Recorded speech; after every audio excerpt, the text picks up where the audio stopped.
Hello students, welcome to science class. I am Rashmi from Raj International School, and in the today's video lecture I am going to explain types of combustion, fuel, calorific value and the characteristics of an ideal fuel. Clear?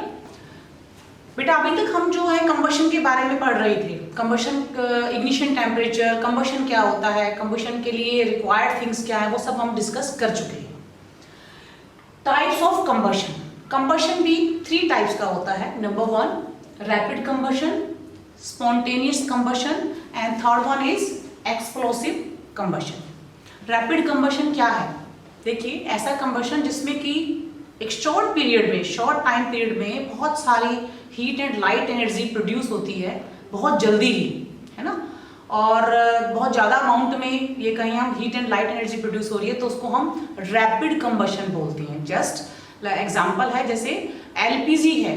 LPG जो gas होती है हमारी, उसको हम जरा सा उसको little bit sparking की ही नीड होती है और बहुत सारी हीट एंड लाइट एनर्जी जो है प्रोड्यूस हो रही है वहाँ पर in a short period of time, बहुत जल्दी से कैच कर लेता है. तो इसीलिए तो हमें सिर्फ उसको स्पार्किंग की नीड, लाइटर का हम यूज करते हैं. तो लाइटर में क्या है, चिंगारी तो होती है जस्ट, और उस चिंगारी से ही क्या होता है, स्पार्किंग से ही जस्ट वो जलने लग जाता है. ठीक है. सेकेंड वन है स्पॉन्टेनियस. ऐसा कंबशन जिसमें कि कोई भी एक्सटर्नल हीट की, बाहर की कोई एक्सटर्नल हीट की रिक्वायरमेंट नहीं होती है. ये कोई भी सब्सटेंस अपने आप से जलना शुरू हो जाता है. ठीक है. या कह सकते हैं कि रूम टेम्परेचर पर भी हम ये मानकर चलते हैं कि कंबशन के लिए, किसी चीज को जलाने के लिए जस्ट हमें क्या करना होता है, हीट रिक्वायर्ड है तो एक मिनिमम टेम्परेचर, एक मिनिमम हीट हमें देनी होती है ना. लेकिन कुछ सब्सटेंस ऐसे हैं, जैसे अगर मैं व्हाइट फॉस्फोरस की बात करूं तो white phosphorus Burns on in the room temperature. ठीक है. तो रूम टेम्परेचर की जो हीट होती है या उसका जो जितना भी रूम टेम्परेचर होता है उसी से ही वो अपने आप से जलना शुरू हो जाता है. ठीक है. ऐसे ही जो कोल माइंस होती हैं तो वहाँ पे जो कोल डस्ट है ना, तो वो भी स्पॉन्टेनियस कंबशन का ही एग्जांपल है. और कई बार डेंजरस भी हो जाता है कि वहाँ पे जब आग लग जाती है कोल माइंस में, तो जो वर्कर्स वहाँ काम कर रहे होते हैं उनकी जान को खतरा हो जाता है ना. इसी तरीके से अगर मैं बात करती हूँ स्पॉन्टेनियस कंबशन में, जस्ट आपने देखा होगा फॉरेस्ट फायर के बारे में बहुत बार सुना होगा आपने, है ना. तो जंगलों में आग लग गई, कैलिफोर्निया के जंगलों में आग लग गई, या कहीं और भी बहुत बार आपको न्यूज़पेपर में या टीवी में सुनने को मिलता है कि बहुत ही काफ़ी दिनों से, कई महीने हो गए आग नहीं बुझ रही है और बहुत ज़्यादा एरिया जो है उसमें आग लग चुकी है. तो वो जंगलों में आग हम तो लगाने नहीं जा रहे हैं ना, तो वो कैसे हो रहा है अपने आप से कि समर सीजन में बेसिकली क्या होता है कि जो पेड़ों के पत्ते होते हैं, अब मौसम ऑलरेडी गर्मी का है ना, तो उनमें फ्रिक्शन होता है, रगड़ से स्पार्किंग पैदा हो जाती है और वो अपने आप से इग्नाइट होना शुरू हो जाते हैं और धीरे धीरे करके वो आग पूरे जंगल में फैल जाती है. कुछ और भी रीजन होते हैं, जैसे कि मैं ये कहूँ लाइटनिंग है ना, बिजली का चमकना है, वो भी एक कारण कई बार बनता है कि बिजली चमक रही है और बिजली गिर जाए कहीं पर, तो जब वो बिजली गिरेगी तो क्या होगा, वहां पे वो आग लग जाती है ना, क्योंकि कंबस्टिबल सब्सटेंस ऑलरेडी अवेलेबल है, लकड़ी है, पेड़ों की लकड़ी है, सूखे पत्ते हैं, वो चीजें हैं, तो वो सब वो आग पकड़ लेते हैं. बाकी और भी कारण होते हैं फर्स्ट फायर्स के, जैसे कि कैंप फायरिंग करते हैं जब हम, ह्यूमन बीइंग का मेन रोल रहता है उसमें कई बार कि कैंप फायरिंग के लिए जा रहे हैं. ठीक है. लकड़ियां वगैरह जलाई, इंजॉयमेंट किया. ठीक है. वो लकड़ियां जो जली हुई थी, वो कुछ पार्ट जला हुआ जो है उसको हम वहीं पे छोड़कर आ गए हैं, वो धीरे धीरे क्या होता है, कहीं ना कहीं आग लग जाती है, बाकी के जो पेड़ हैं और जो लकड़ियां उनमें आग लग जाती है और उस तरह से वो फैल जाती है. ठीक है. तो ये कह सकते हैं हम रैपिड कंबशन में क्या होता है, रैपिडली, बहुत फास्टली, बहुत जल्दी हो रहा है, बहुत जल्दी कंबशन हो रहा है, इन ए शॉर्ट टाइम पीरियड बहुत सारी हीट एनर्जी प्रोड्यूस हो रही है. स्पॉन्टेनियस में क्या हो रहा है, विदाउट एनी एपरेंट हीट, या कहें कि विदाउट एनी एक्सटर्नल हीट, वहां पर वो सब्सटेंस अपने आप से जल रहा है. थर्ड वन हमारा आता है एक्सप्लोसिव. ठीक है. तो एक्सप्लोसिव का मतलब एक्सप्लोजन, विस्फोट होना. ठीक है. फटना.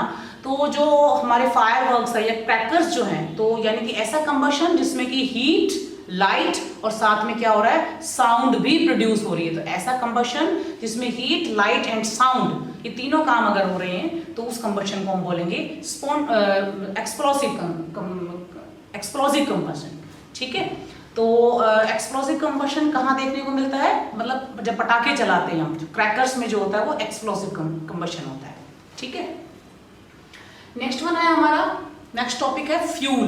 फ्यूल क्या है बेटा, वो मटेरियल जो भी जल रहा है ना, और उसको हम फ्यूल कह रहे हैं. फ्यूल को 3 कैटेगरी में हम डिवाइड कर सकते हैं, solid fuel, liquid fuel and the gaseous fuel. तो सॉलिड फ्यूल के एग्जांपल हम क्या ले सकते हैं, जैसे कि मैं आपसे कहूँ काऊ डंग केक, उपले जो होते हैं, वुड का एग्जांपल ले सकते हैं, कोल ले सकते हैं हम, है ना, एंड चारकोल ले सकते हैं। तो these are the examples of solid fuel.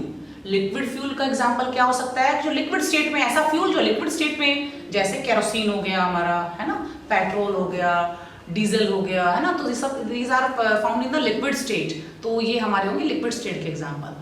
Third one आता है हमारा गैसियस स्टेट में। तो गैसियस स्टेट में कौन सा फ्यूल है, जैसे बायोगैस की बात करें हम, एलपीजी की बात करें हम, सीएनजी की बात करें हम, है ना, तो पेट्रोलियम गैस हम कह सकते हैं, या ये कहें कि बायोगैस, है ना। तो ये सब एग्जांपल किसके हो गए, गैसियस फ्यूल के एग्जांपल। क्लियर। नेक्स्ट हमारा आता है कैलोरीफिक वैल्यू ऑफ फ्यूल। तो यहाँ पे ये नई टर्म है आपके लिए, कैलोरीफिक वैल्यू। तो कैलोरीफिक वैल्यू से क्या मतलब है, देखिए बेटा, कैलोरीफिक वैल्यू मीन्स आपके पास अलग अलग टाइप के, मीन्स कुछ सॉलिड फ्यूल है, लिक्विड भी है और गैसियस फ्यूल भी है। जब किसी भी फ्यूल की 1 किलोग्राम क्वांटिटी को, 1 किलोग्राम फ्यूल को बर्न करने पर जितनी हीट प्रोड्यूस हो रही है ना, वो उसकी कैलोरीफिक वैल्यू कहलाता है। कि मेरे पास ये मान के चलिए आप 1 केजी मेरे पास कोल है, 1 केजी वुड है, 1 लीटर मेरे पास केरोसिन है, और मैंने ऐसे ही जो है 1 केजी मैंने एलपीजी ली है, जो भी है। तो मैंने यानी कि गैसेस फ्यूल लिया, एक लिक्विड लिया और एक सॉलिड फ्यूल लिया, और इन तीनों को जला रहे हैं, बर्न कर रहे हैं, है ना। तो उनको बर्न करने पर जो हीट एनर्जी प्रोड्यूस हो रही है उसको हम उसकी कैलोरीफिक वैल्यू कहते हैं। तो अगर मैं काऊ डंग की बात करूं तो काऊ डंग की जो कैलोरीफिक वैल्यू है वो होती है बेटा 6000 से लेकर 8000 किलो जूल पर किलोग्राम। 1 किलोग्राम को बर्न करने पर इतनी एनर्जी जो है, इतनी हीट एनर्जी प्रोड्यूस होती है। और हाइड्रोजन गैस की जो होती है बेटा वो 1,50,000 होती है ना। तो ये इसकी सबसे कम है। और अगर मैं बात करूं हाइड्रोजन गैस की तो उसकी 1,50,000 किलो जूल पर किलोग्राम। कैलोरीफिक वैल्यू को हम जिस यूनिट में मेजर करते हैं वो किलो जूल पर किलोग्राम होती है। और ऐसे ही अलग अलग जो फ्यूल हैं, एलपीजी है आपका, है ना, केरोसिन है या पेट्रोल है, इन सब की कैलोरीफिक वैल्यू भी डिफरेंट होती है। और हम अपनी सुटेबिलिटी के अकॉर्डिंग, हम अपनी रिक्वायरमेंट के अकॉर्डिंग उन चीज़ों को यूज़ करते हैं कि हमें ऑटोमोबाइल में कैसा फ्यूल यूज़ करना है, ठीक है।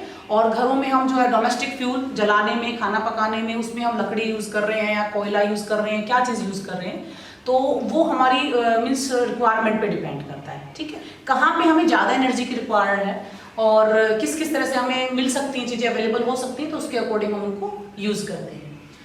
नेक्स्ट है हमारा characteristics of an ideal fuel.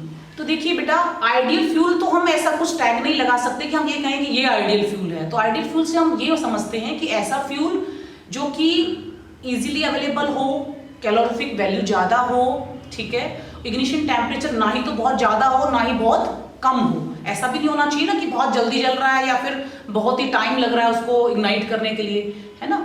और बेसिकली जो नॉर्मल जो ऑक्सीजन की प्रेजेंस में वो है बर्न भी कर जाए, तो ऐसे फ्यूल को हम आइडियल फ्यूल बोलेंगे कि वो एक आइडियल फ्यूल है। क्लियर। तो this is about the ideal fuel and the calorific value, fuel and the types of combustion. If you have any doubt regarding these topics, you can contact me. Thank you. Have a nice day.